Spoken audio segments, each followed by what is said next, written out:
It's another beautiful Wednesday on Your View. Welcome to the show. I am Morayo Afolabi Brown. Always, I have my co-hosts here. Hello, ladies. Hello, Morayo. YK in the building. Yo, yo, yo, yo. How you doing, YK? I'm fine. I'm fine. Anything? What's making Hoping you they will hand me over that money. YK, this money matter. I watched the show yesterday. YK, just be careful, because they're already searching people's houses for this. They can come and search my house. They'll find all your bangles and everything. And your shoes. They will be surprised at what they will find. Only shoes. How you doing, YK? You good? I'm good, Jerry. All right. Midweek. Jumzo, how you doing? Midweek blues. Yeah, I'm fine. No, we just thank God for life. God is very, kind. He's a good person. Yeah. I used to know that I hate dishonesty, right? But now, the hatred is on another level. And that's not to say that I'm a saint, or, for instance, when I tell you, Morayo, I'm going to see you at 4 o'clock, I'm bad with timing. If I come at 4:30, that's some form of dishonesty, right? But some people will actually say 4 o'clock when they know they're not even going to try to make 4 o'clock. I think that if all of us were just I'm true, guilty of that. YK, that's bad. it's actually bad. I know somebody that 4 o'clock, she's just waking up. It's really bad. Like, this lady tells you, I'm going to be somewhere at 4 o'clock, just plan to be there at 8 p.m. Because I know her, she's that bad. You see, that's I'm not that bad, my but own time. I'm bad. I'm bad at Timing. so because of that, my clock is 30 minutes Earlier. ahead. Okay. It's, So you feel that you're at late. 6 o'clock, it's 6:30 or 6:35. So I'm like, it's 6. So I'm rushing. Something always happens. I don't intentionally set out to be late. Okay. But, well, Let me jump to talk. How are you doing? I have a sad news. I got it this morning, and I asked the permission to mention it on TV, and I think it's something we could all learn from. I called a friend of mine this morning, and he told me he's been out of work for 2 weeks because he had to take his annual leave because he lost his baby daughter. Now, his wife and I were pregnant around the same time, so his child is just a week older than my baby, and it was due to generator fumes.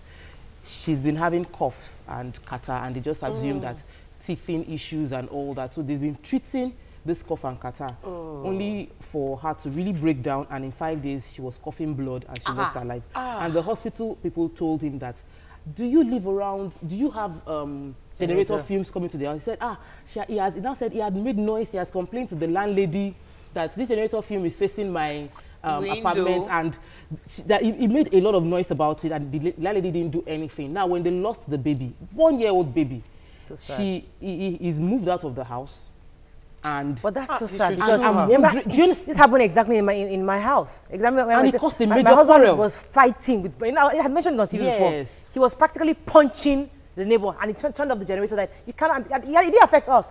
It was the people at the back, the people in the BQ. That the lady there, her husband was hardly around. She was always complaining to my husband that, please tell this other guy in the duplex, this generator didn't get into her house.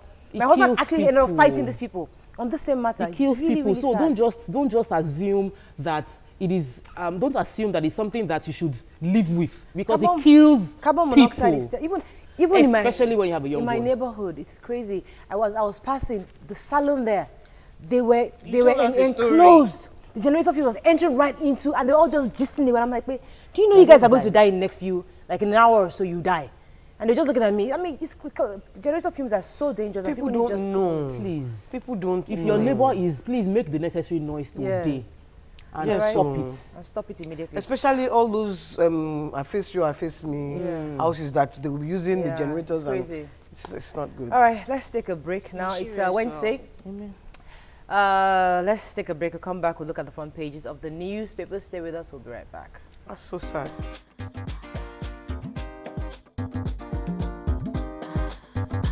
Stay tuned. Your View will be right back.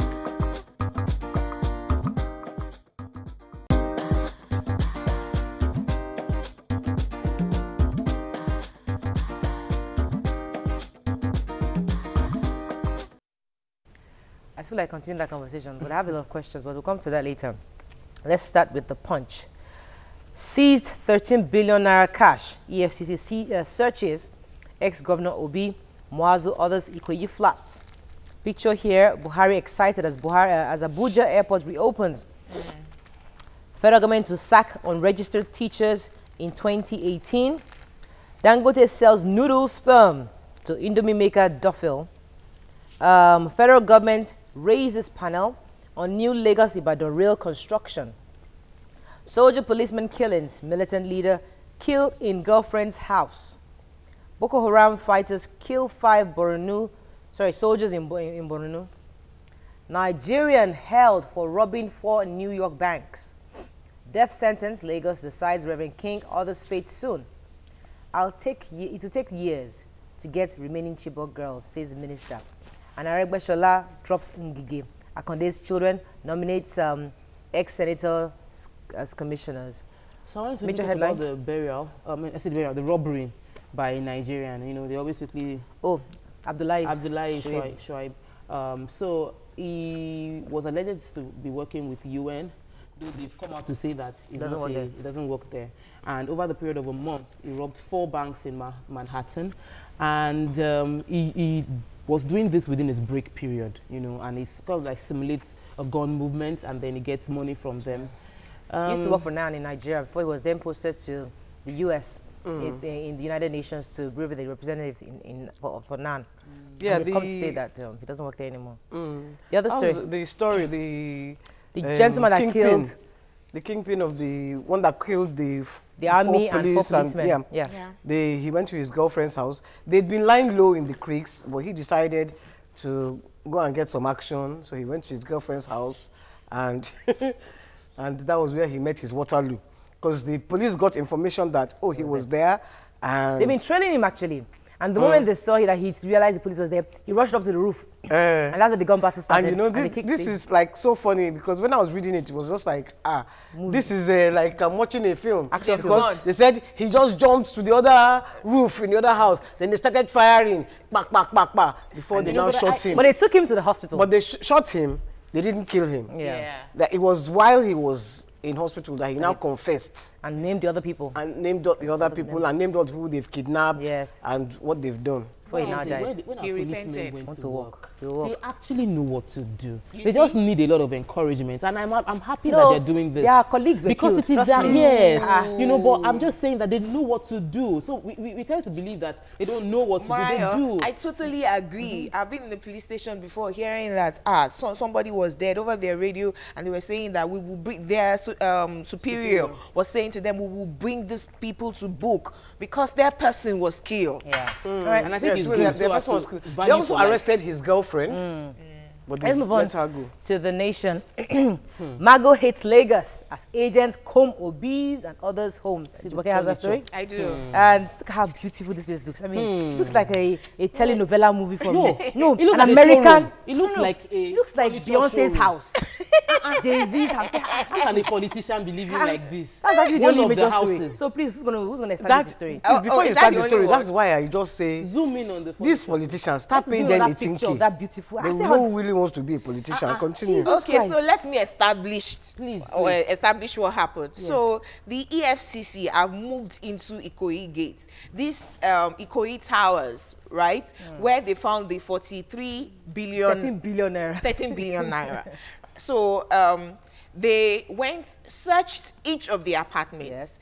Flat 1 belongs to former governor of Anambra State, Peter Obi. See those of you that were falling in love with him. I love him. There's nothing wrong with him. I love him. There's nothing wrong with you owning a flat. After you went to speak at Covenant. Continue the story now. Can I finish this story? Because even me, I'm going to buy a flat in Ikoyi, and I will buy it with legit money. I will steal. Anyway, his person has confirmed that their apartment was searched. They said in the story that it was his wife actually who rented the apartment because the rent is 20 million annually, and that the governor only stays there once in a while when he comes to Lagos. Okay, my only comment is that Peter Obi, please, whenever you're not around, I can actually hang in there. I can stay there. I will buy one. No, I can. A lot of you didn't name all the other people that have flats. In the Moazu has flats.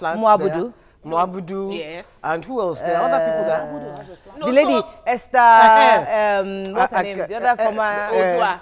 No. The other MD of NNPC that was recently sacked. The other one that was alleged that NNPC, the one that was initially alleged saying that she was the one that owned the money. Some Yeah. Nnamdi, Then they had Esther about Nnamdi Ogu something. I can't know remember. the person you're talking Yeah. about. There were about 3 or 4 empty flats. Okay, let's move on. Let's move on. Spending too much time on this But they matter. searched all. But But, you know that somebody else had mentioned Moabudu before that, Yes. alleging that somebody gave the flat to her. And I'm not sure if she has confirmed she actually owns she it. called.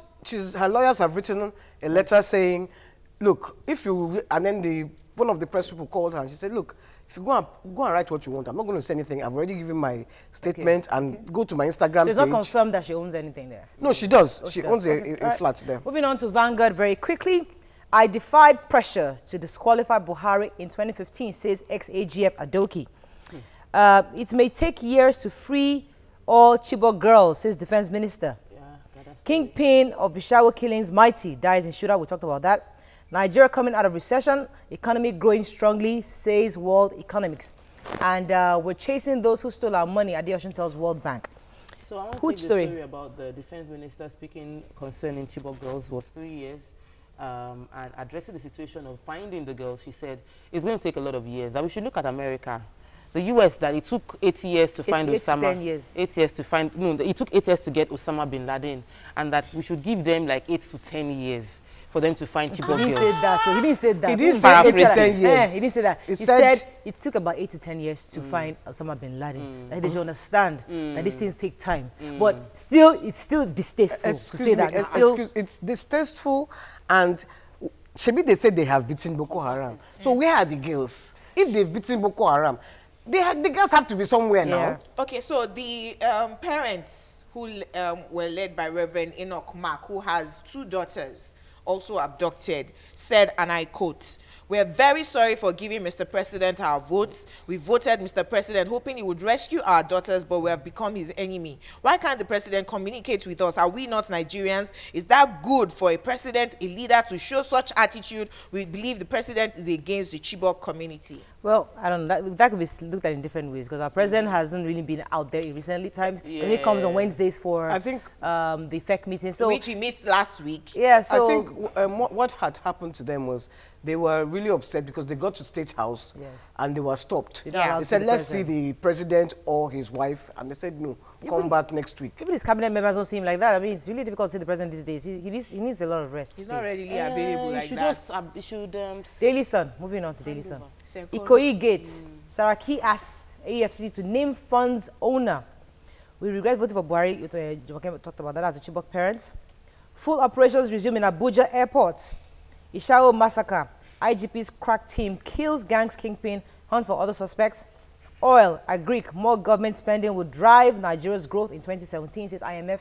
And death roll, Lagos to decide Reverend King and others fate soon. Who has that story? I didn't read it in The Sun, but I heard it over the news yesterday that the governor of Lagos State is supposed to decide. You know how after a judge has passed judgment and says this person should be hung or shot, it is the governor to append, you know, his signature to say. So Governor Ambode is looking at appending his signature to, you know, the death warrant passed on. He can either forgive him or say they should kill him. So, I wanted to, which story? Okay, so Abuja Airport, the Ethiopian airline plane landed there yesterday, and we had commended the minister who had sworn that if by April 17th that airport does not open, that he will resign. And so we have, you know, we applauded him that this is someone who stood by his word and made sure that he did what he ought to do. Someone sent me a message and said, Jumoke, I will not see that minister to clap for him. And I said, wow. You were not on the show. I was on the show and I mentioned it yesterday. But I said to him that when a government has failed so much, you will start to clap when they are maintaining a runway rather than building airports. Okay, I was really waiting for your below the belt statement. No, Okay. I'm in total agreement with you because you see this thing. Like you agree. You have to round up. No, you are building a runway. You are not even rebuilding. You are flying, and then everybody is making noise as if you have built a world-class At least we've airport. seen something Please. start and finish. Yeah, which is a lot of good people are one. saying that. However, why What do we started, what celebrate finished? They everything? resurfaced the tarmac. It took 6 weeks. All right, that's all we can take on front page review. I mean, when we come back, why are Nigerian youth not taken seriously these days? That's our hot topic. And later we have a special guest who is someone, a veteran in the broadcast industry. We'll talk to her in a bit. Stay with us, we'll be right back.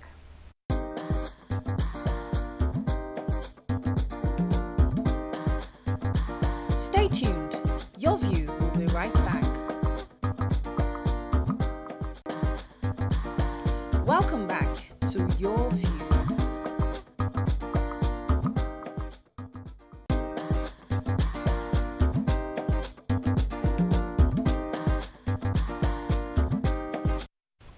All right, thanks for staying with us. So, an interesting write-up on social media got our attention yesterday on why Nigerian youths are not taken seriously. According to media personality, political strategist and writer Ohimai Amaeze, in his write-up highlighted some of the challenges that have constrained the Nigerian youth from taking up given political leadership and why nobody takes them seriously. He wrote, greed, selfishness, mentality of every man for himself, lack of capacity, competition, integrity, challenge, and poverty. The pull them down syndrome are predominant characteristics of today's youth.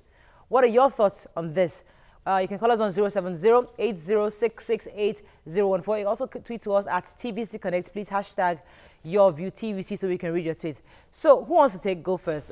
Because I was really getting upset that the local government chairmanship posters have been coming up, and I'm seeing some babas. Some Let me babas explain what he said. So to me, I'm thinking, this is time for us to stand up for young people around here. Amaeze is not saying that young people shouldn't aspire for political position. He's saying that he's been fortunate that he's worked hard and he's worked in some ministries as a young person, and the people that stressed him out most were young people, and that he doesn't think they'll take them seriously because they don't have that. For him, most of the young people we have do not have the capacity to occupy leadership position properly, and that he is saying we shouldn't just expect that it will land on our lap. We're supposed to do the process. I agree, but the point I was trying to drive at before you spoke was the fact that he said we lack capacity, and that's part of what I'm trying to push, is the fact that we need to support each other. If we see a young person running for office, there have been some irresponsible ones, I know. But yeah, I'll let you come in. But the point I'm trying to buttress his own point, that we need to pay attention that this is our time. We need to put in our colleagues in those leadership positions and equip them with what they need to do to become better leaders. Let me let YK jump in. I was just going to say, I read his article, and yes, all those characteristics can be found. But he is forgetting where the characteristics originated from, the old people. Because Gawan was 30-something when he became head of state. Obasanjo was 30-something when he became head of state. So all of them were young, and it's those same people who are still there today because they have refused to relinquish power. That's it. And so what is happening is the youth are emulating those people. What they are seeing in the elders.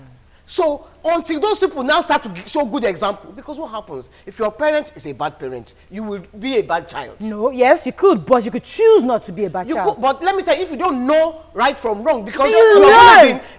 From where? Your father is a corrupt father, not your father, but I mean, somebody's father is a corrupt father and is stealing government money by the pen. Excuse me, I'm his child and I'm enjoying the largesse of my father's pen. I'm not going to know that that's what my father is doing. It's wrong. Because I've been going to London, America, everywhere, and I don't know the difference between right and wrong. So these are our leaders that are the youth are following, and they are now becoming wild cats on social media.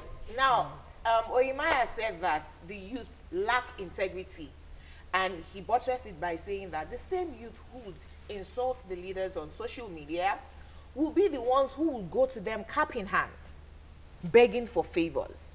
So how are you going to hold these people accountable when you cannot even stand by your word? You are irritated by a minister or a governor. He did not do anything. He stole our money. But then when you now see him, they call you and give you 10,000 pounds or dollars, and you collect it. And that's because of poverty. But he mentioned that the elders have been the ones who are in power now. They have made sure that the same educational system that they went through has gone into comatose. people are so poor that they depend on these elders. If I'm not eating and you give me 10,000 pounds, you're right. I will collect it. But we can lament and talk about this thing over and over again until we decide to do a switch before we move forward. I'm thinking if we are going to agree with what he's saying, yes. If young people say, you know what, let us identify those amongst us. The girl in Harvard, Akerele, Toyosi, Israel is doing something. We let us identify those young people. Let us identify those young people that are doing well. Project them. These are the ones we want to see going forward. Yes. Now, they must also pass the integrity test. Of course. We don't want you whining and dining with them and then coming to us and say, oh, this is how it's so we need to identify the leaders and push them. That your wine and dine, he mentioned it. And he said that. He said when he got appointed into the position, people looked at him like he had joined them. And so they were attacking him. Even when he was representing the young people and he was giving his best, they were attacking him because they felt like, we need to enter. And and the young people mustn't say because you've gone there, you have joined them, and you're now a bad person. Let me come to Adebisi. Adebisi, are you still there? Yeah, good morning. Morning, thanks for calling. Go ahead, please. Good morning, Mariah. Good morning, Tokme, YK, and my crush, Jumoke. Crush. So, taking you seriously, yes. I think they won't take us seriously because this generation that most of the youth, all they know about is watching movies, listening to music. They never take themselves seriously. Nevertheless, there are still some few youth, like someone like Adebola Williams and some other youth who are still serious, who can take leadership position. But like I can say, like 70% of the youth nowadays, we are not ready. I say we are not ready because we are all youth, so we are not ready for the leadership position because we take youth that hardly. I can put down 100 youths, ask them questions. How many of them read daily? Maybe they don't read books. What they read is nonsense on internet. They hardly read books that will develop them. Right. So how do you expect them to take us serious when we don't develop ourselves? All we do is listen to music, sag around, running after girls, and doing all this nonsense. They won't take us seriously. Thank you very much, Until we stand to our feet, they will not take us seriously. Good point. Yes. So we must support one another. And the fact that he said this does not mean that we should get angry that how can they say they don't take us seriously. You should make us wake up and say that we got to be taken seriously. We need to do things to improve ourselves. Yes, yes, I was going to talk about Debola Williams. We invited Debola Williams for our celebration symposium last year. Now, a lot of young people did not want to listen to Debola Williams. Why? Because it was Debola that handpicked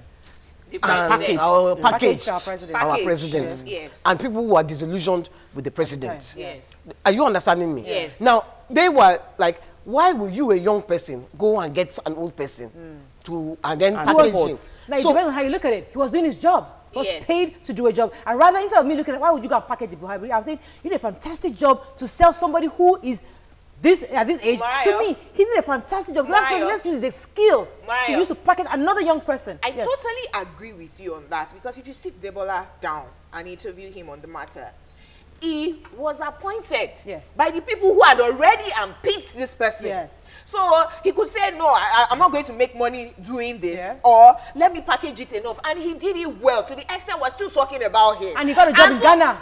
And he has done 3 African presidents like that. So we can say this guy has integrity. When he says, I'm going to do something, he does it well. You can criticize him and then lose his talent. But let me take this call. Morning, are you there? Thanks for calling. Temisa, are you there? Morning. Go ahead. I want... Hello. We can hear you. You need to inform... Are you listening to me? Yes, very clearly. You need to inform youth to go and join from the youth in their respective area to go and join this ward meeting, and that is where those elderly people overthrow everything. Right. Those ward something they used to do about election, they did it all there. Everything started from there in election matters.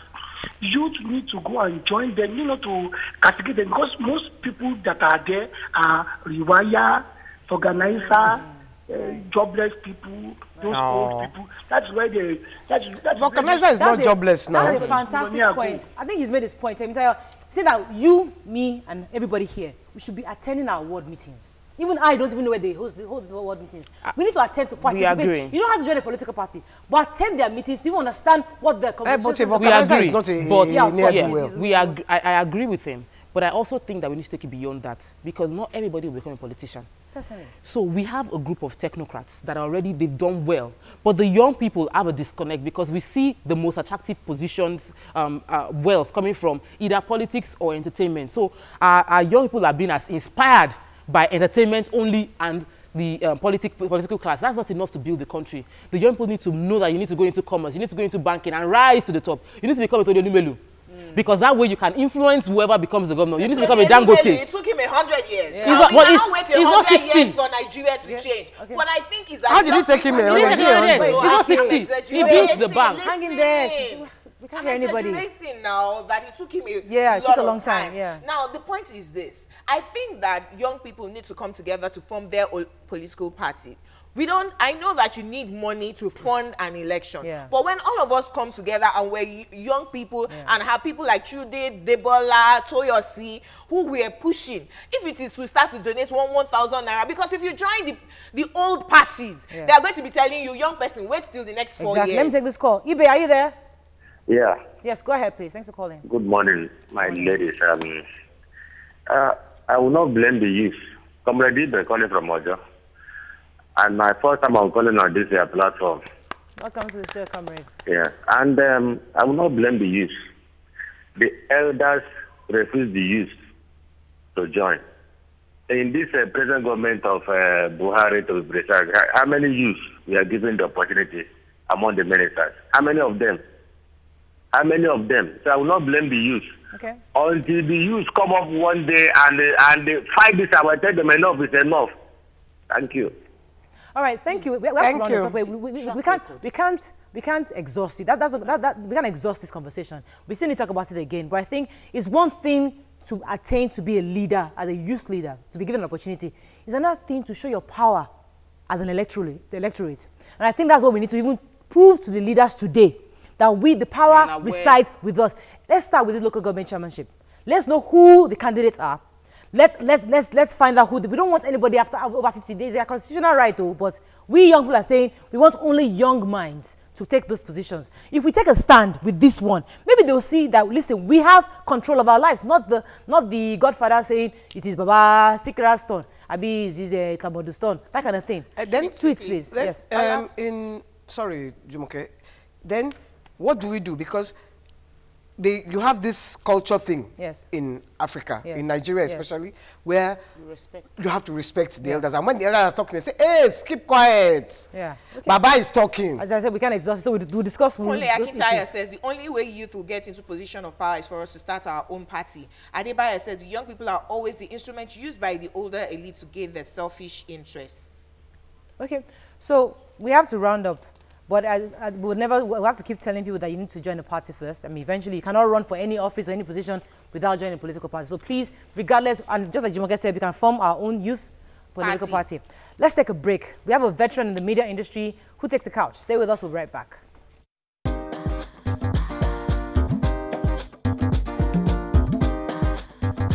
Stay tuned. Your View will be right back.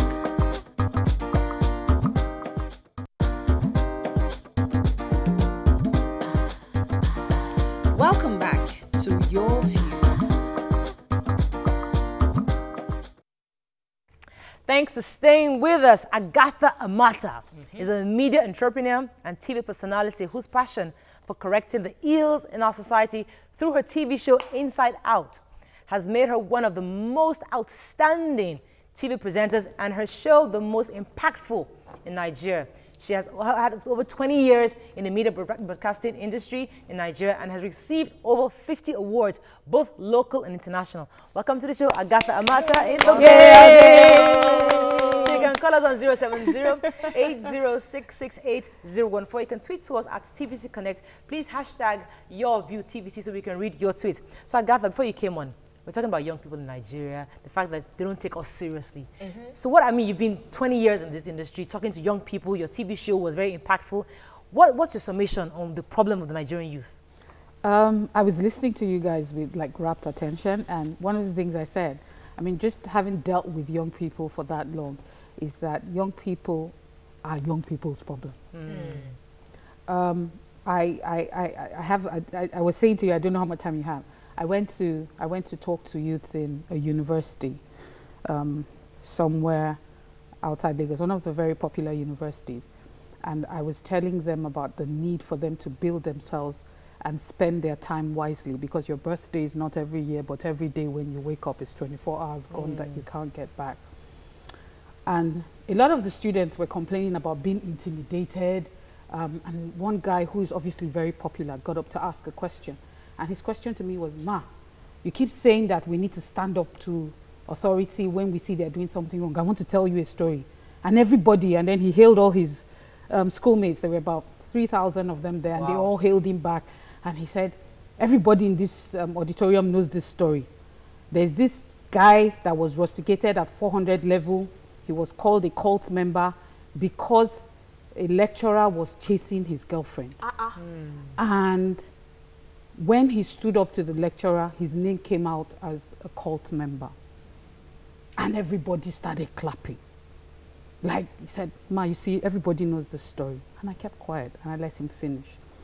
And then I asked him, I said, how many lecturers are in this university? Do you have up to 1,000 lecturers in this university? He says, no. I said, 800? He says, no. I said, maybe 500. He said, slightly less. Abi? And they hailed him again. I said, okay, so maybe you have, let's even call it 500 lecturers. How many students are in this university? Would you say you have 500 students? Well, more than that. I said, in this auditorium alone, you are more than 3,000. And obviously, you all knew what happened. So, you knew that there was an unfair case, and nobody stood up. What it means is that 500 people united against 5,000 people. Right. And that's where the power lies. Exactly. It's in the numbers and in the unity. But I think, thank you very much for bringing that up, because we have this kind of situations happen a lot of time. Yeah. But young people carry arms, they burn cars, they try to protest. They try to protest, but it all ends in violence. Is that always the way? I mean, what would you have them do? I don't even think that violence can solve anything. I agree. If you look at all the people who have stood out and have made a difference, Nelson Mandela, Indira Gandhi, all those people, it was never by violence. Again, it comes with understanding what you're even fighting for. You know, when you understand why you're everybody usually says that I stand up. I mean, I don't look at authority as something you cannot fight, but it is how do you fight it. So there needs to be a reorientation of the mindset, of the people. And it has to be done. It's in the numbers. It's in the numbers. It's in the numbers. That's what they don't get. When a few people carry arms, it can't make any difference. Yeah. Let me let you go, Job. I was going to go to the June, that's the fuel subsidy. The protest. Yes, that protest. The way they silenced the youth at that time was they brought out, because everybody was talking in one voice. Yeah. But what they did was they brought out tanks and everything, and everybody got scared and sat at home. So that was the end of that, that protest. How do you now educate these people that you don't even have to come out and protest? Everybody just sit in your house and say, look, this is what we want. Yeah, I don't want us to go back, because I don't want us to go too much into that, because that's not why Agatha is only asking, celebrating you. You know, we're stepping down in 20 years. Well, and let me ask you, just let me ask one more last question concerning young people. As much as we're celebrating her, she has dealt with young people for 20 years, because Inside Out with Agatha, you know, was focused on talking to the youth, you know, and people say that the media are agenda setters. We are the gatekeepers. We're the ones who determine even the politicians who will get to the young people through us. You know, so she's an authority in that space. So trying to, you know, latch onto her experience, knowledge in that space, I don't think that it will be deviating too much from her personality. But I'll come back to you to say that in 20 years, what have you learnt about Nigerians, the young people and our polity? I'm going to say this because you were talking about Chude Debola. Let me say Chude and Debola met on Inside Out. Their first meeting was on a panel talking about youth. Toyosi Akerele was there. There are quite a few of them who have passed through that. Now, you see, in life, you have to, opportunities will come. And you have to have the mindset and you have to know. The biggest problem I see with young people is the fact that they are not ready for the opportunities that will come. And so when the opportunities come, it is abused or misused. Nobody is going to hand anything over to you. A Dio Israel you were talking about. I mean, I have known Dio Israel for a while. Also, he used to be one of those who I've had on the program. There are a few young people who are focused. When you talk to them, Chude wrote his first book at age 13. That was where I met him. When others were busy doing other things, he knew where he was going. And it is very important that as a young person, you know, I say this about myself. I had always said in my life that from a very long time, you know, I want to be able to retire when I'm 50. I might not be able to do that, but that was the plan. I'm 48 now, so I mean, there's still a wait, there 2 years, but I know I just started something else. But you see, because I knew that, when other people are doing other things, my focus is different. So I bought my first plot of land, for instance, when I was doing youth service. Wow. When I get money and I put it together, I want to do something substantial. So what it does for you when you have focus is that it stops distractions. And so when other people are talking about things or you don't feel the need to belong because where you're going is different. Okay, so asking them, when I mentioned to my husband that you're going to be our guest today, he said, whoa, one thing you can give to her is she's been consistent. True. Through it all, you know, programs come, program go, you've been consistent. How do we, and because we're talking about young people, and we cannot do without, because that's the future. How do you marry our lack of focus, our lack of role models, enough role models to look up to, and where we are in the nation right now? And how do we change it? Let me also say this. You determine who your role model is. It's not like we don't have role models. It's that the people who are celebrated are not the people who are doing stuff. True. That is the problem. Very true. Even within your community, there are people you can look up to and say, you know what, I want to be like this person. But you see, the people who are celebrated are not the people that young people should aspire to be like. Exactly. So you have content. Exactly. It's just noise. It's just noise and packaging. That's all it is. That's why I'm saying our leaders are the people that they are emulating. Our leaders have gotten their money corruptly. So everybody thinks that corruption is a normal thing. That is why a plumber will cheat you.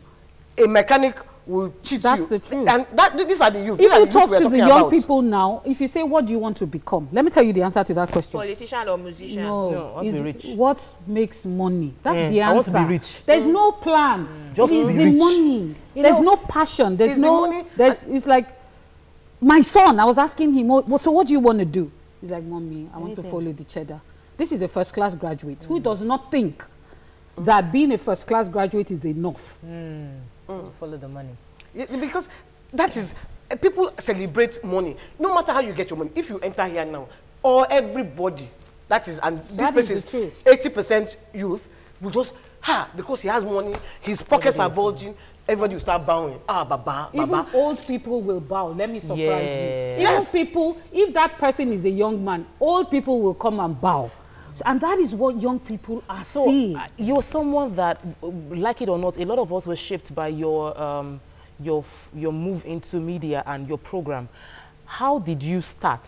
How did you remain consistent? Because I'm sure sometime along the line, maybe there wasn't money. How did you, what kept you going? I was going to come to that, but go ahead. I have said this. I'm somebody, I do 100%. Like whatever I'm doing is total.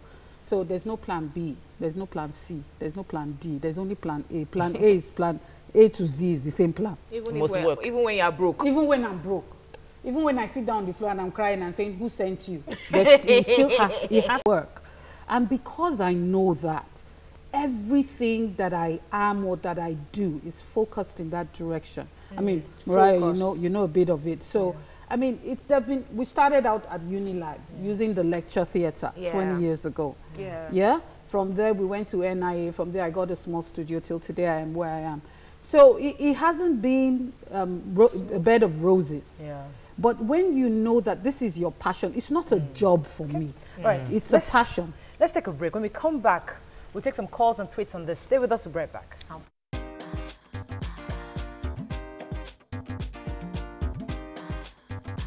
Stay tuned. Your View will be right back.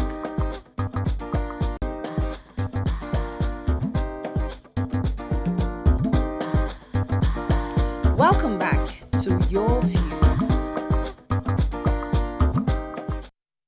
Okay, well, Agatha, welcome back. I have to ask you this because I've also been on your show many years before, and when I moved back home, Agatha Mata was like, "That's the place you gotta be." You know, all the young people are there, and it was for me impactful as a young girl, watching you growing up, watching you, and seeing that we could speak to ourselves, and you're like a role model. Now, and I like the fact that you said that you stayed regardless. This was only plan A. Now we are here behind you. You're ahead of us, and you're about to step down because you're saying, you know what, I'm stepping down 20 years from being a TV presenter and moving on to other things. We are here starting. We're just 4 years in this. We're just starting this thing out. My question to you is, has it paid off? Not financially, but impactfully. I mean, do you feel in 20 years, what do you think Inside Out has achieved, especially with young people? I'm glad a lot of young people have gone through you, certainly, but we are starting. I'm in here for the long haul. I'm here. I want to be 20 years, 30 years, and you know what? This is what we've done. So what has it paid off as a youth leader, as somebody who's been in this for 20 years? My answer to that, I've never given that thought, but with a lot of feedback. I mean, I've mentioned names here, and I can see that they've done good things. Yeah. And there are a lot of other people that I just get feedback from, and they say, thank you, you know, I became this because of I watched you growing up. So my response to that will be, I think so. Yeah. I think so, because you never know. You know, you sit down, you do your thing.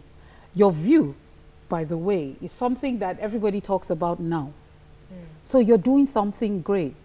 And I remember then you were saying to me, you know, I just want to do this. I remember having that conversation with you years back. And you're telling me that you want to do this, you want to host a show and all of that. And I knew you would be able to, because you're very vocal. You're somebody who's very opinionated and you're passionate. When you talk, it comes across. Now, what I think happens, because as I grew in the program and I saw the kind of response or impact, certain topics that I did. I mean, I did something on BSc HND. Before I handled that issue, I did not know it was even an issue. I didn't know there was discrimination between BSc and HND holders until I had that as a topic.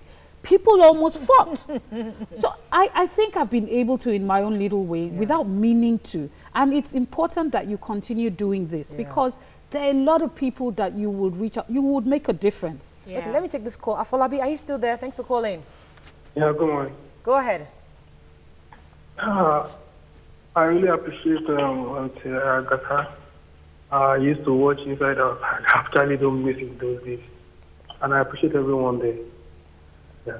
And to YK, please check your Twitter. I sent a video to you regarding the topic yesterday. Back on Agatha's issue. I really appreciate your contribution and your support. It quite was disheartening for me that I couldn't get to watch Inside Out again, because it really mean a lot. Okay, thank you very much, Afolabi. Okay, I wanted to ask that you're a single mother, you have 2 kids. People tend to feel that marriage is like seen as an achievement for a woman, and feel that if you don't succeed in marriage, it tends to dent a lot of women, derail them off track.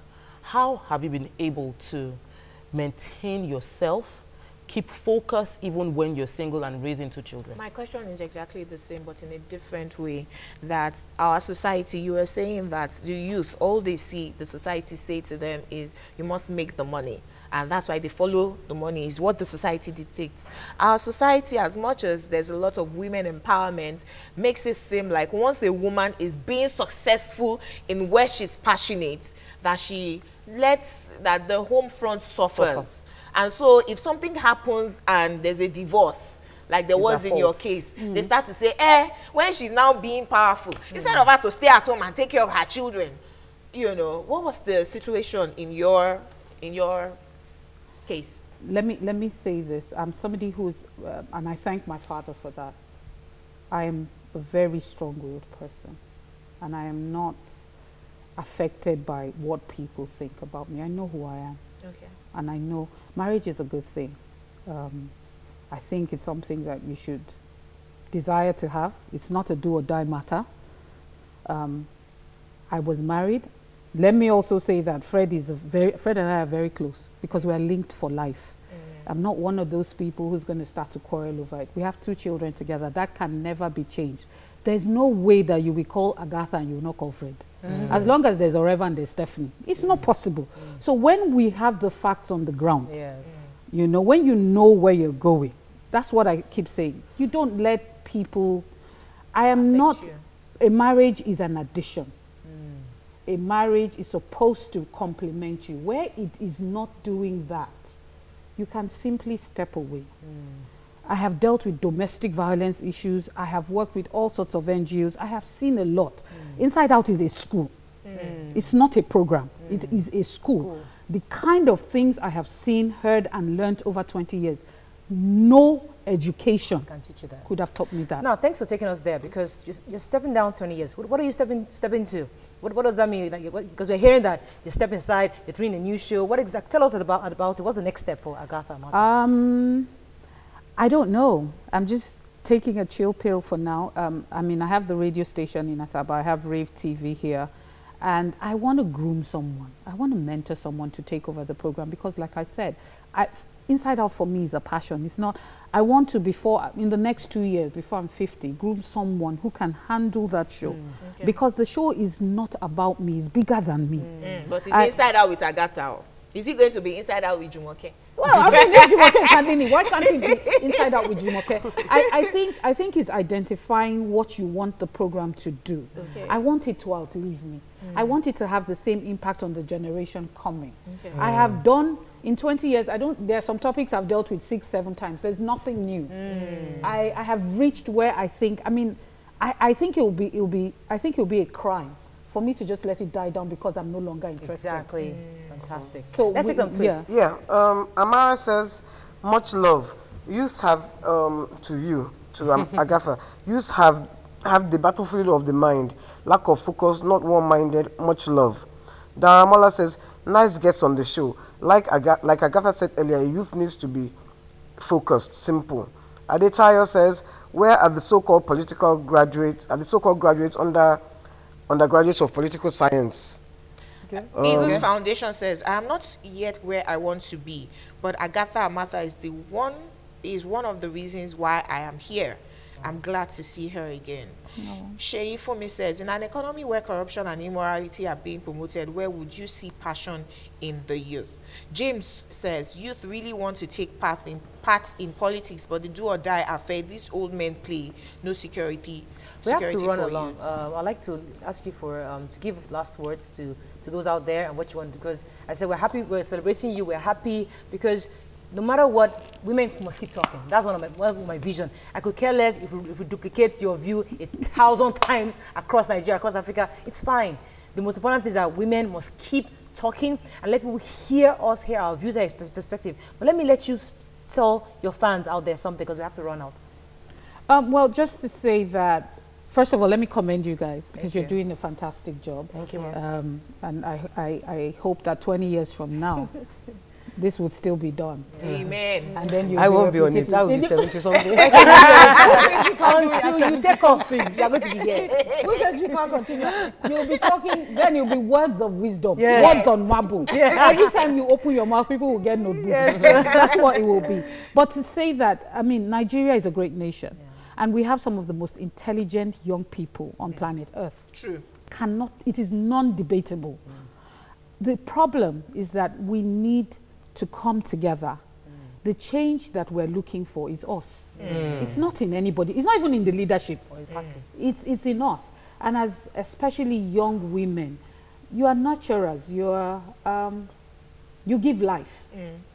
And I think that the fact that a lot of young women of today, a last word, you are not less than any man. All right. You need to find out what makes you you. God does not make mistakes, and that goes for every human being. Fantastic. So thank you very much. Thank you very much for coming on. So that's all we can take on the show today. Thanks for joining us. Today is Wednesday. Tomorrow is Thursday. We have one hot topic. We're doing part 2 of last week's topic. So if you missed last week, you don't want to miss tomorrow. Have a lovely day. See you tomorrow. Bye-bye. Yeah, old.